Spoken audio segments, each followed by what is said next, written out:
Hi guys, welcome back to Bite Size Excel. In this short video, we are going to have a quick look at a shortcut that can make it a bit quicker for you to change between absolute and relative cell references. Now we've touched on absolute and relative cell references in previous videos where we've discussed that in order to make a cell absolute, you need to be able putting a $sign in front of the letter and a $sign in front of the number. Now to lock it just to the column, we put a $sign in front of the letter. And to make it lock to the row, we put a $sign in front of the number. Now, rather than having to type these in manually, you can use a keyboard shortcut. And the keyboard shortcut that we use for this is F4. So if I come out of this and delete this formula, and we'll just put back in the VLOOKUP, so equals VLOOKUP. We want to look up this value. Now say we want to lock this value to the column and the column only.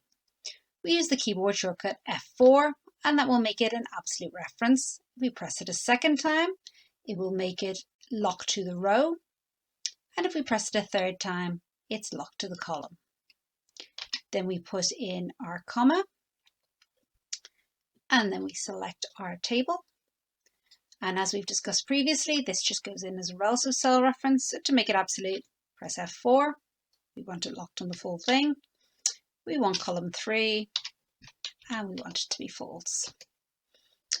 And there we go. Now you can take any formula that is already typed in and you can change it just by clicking on the cell and clicking F4.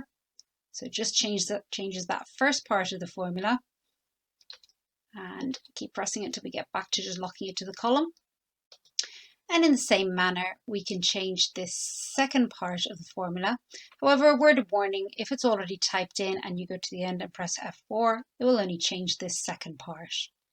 In the same way, if we click on the first part, we can change just that first part.